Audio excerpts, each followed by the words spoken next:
Hello दोस्तों, जय माता दी। दोस्तों, कल प्रधानमंत्री मोदी जी को राजनीतिक जीवन में आए हुए 25 साल पूरे हुए। 25 साल उनके कैसे गुजरे ये सबके सामने है। 15 साल गुजरात के वो सीएम रहे और 10 साल जो है देश के प्रधानमंत्री। लेकिन दोस्तों, प्रधानमंत्री मोदी जब उनको गुजरात का मुख्यमंत्री बनाया गया तो उनको राजनीति के बारे में कुछ भी नहीं मालूम था। उनका जीवन जो है संघ के एक परिचालक के रूप में उनको जानते थे।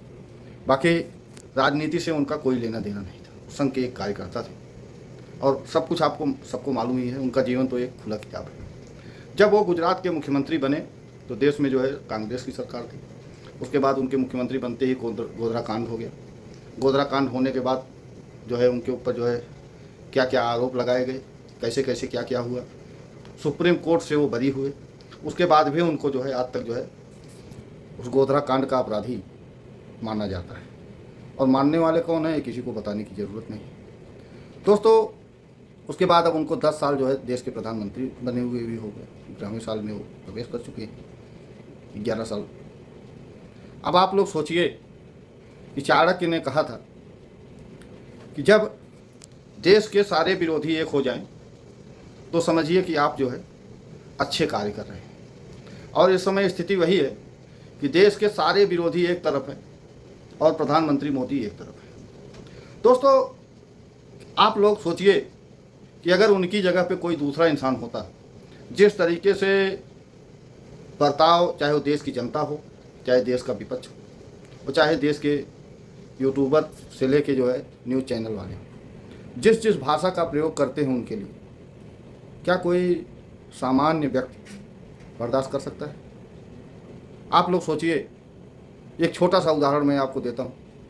पूर्व प्रधानमंत्री की बीवी और एक सांसद सोनिया गांधी जी, जिनको जो है आप लोग को तो मालूम होगा कि जब उनका नाम जो है अर्णव गोस्वामी ने ले लिया था तो उनको 8 दिन का जेल काटना पड़ा था केवल नाम लेने में। और उसके अलावा उन्होंने कुछ नहीं किया था, केवल उन्होंने उनका नाम, ओरिजिनल नाम ले लिया था, एंटोनियो माइनो का कह दिया था। और यही कहने पे जो है उनको महाराष्ट्र में जो है FIR हुआ, 8 दिन जेल काटना पड़ा। लेकिन प्रधानमंत्री मोदी को कौन सा ऐसा आरोप नहीं लगाया गया?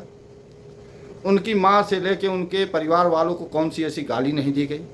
लेकिन उन्होंने कितने लोगों के खिलाफ एक्शन लिया? आप लोग बस सोच के बताइएगा। आप लोग देखिए कि एक कुछ न हो तो 140 करोड़ देशवासियों का तो प्रधानमंत्री है ही है आज 11 साल से। और जिस भाषा का प्रयोग उनके खिलाफ किया जाता है, आप अपने करीब में जिसको आप ये जानते हो कि यह व्यक्ति जो है दिन भर जो है भीख मांगता है, तब शाम को जो है इसके घर का चूल्हा जलता है। मैं एक बहुत गरीब बात की बात कर रहा हूँ दोस्तों,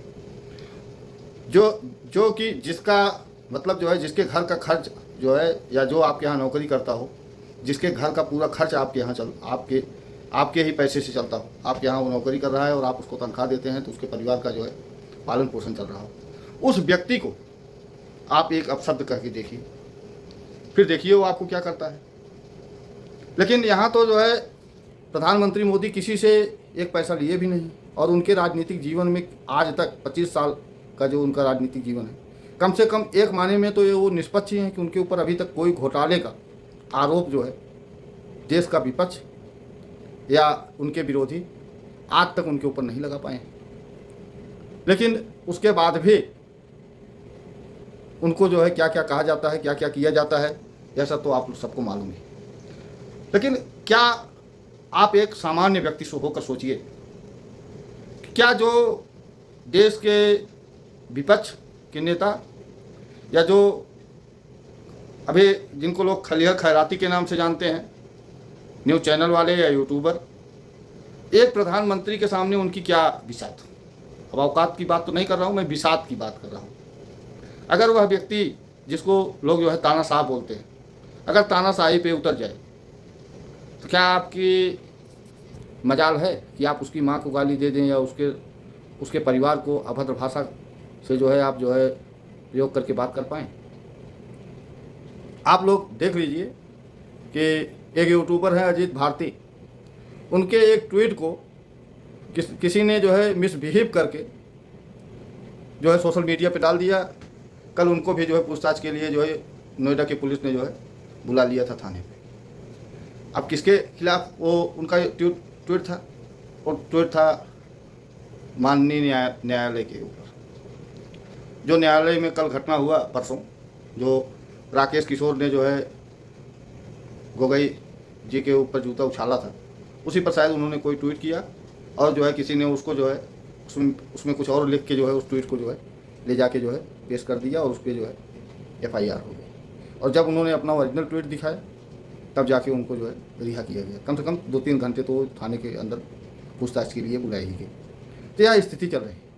आप लोग देखिए, जसवंत वर्मा जिनके घर पे जो है जला हुआ नोट मिला था, हाई कोर्ट के जज जो थे, दिल्ली हाई कोर्ट के, उनको जो है सुप्रीम कोर्ट में एक वकील साहब ने जो है उनको जसवंत वर्मा कह दिया।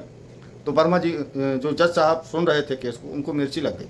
उन्होंने कहा कि वो अभी भी जज हैं, आप जो है सलीके से बात करिए।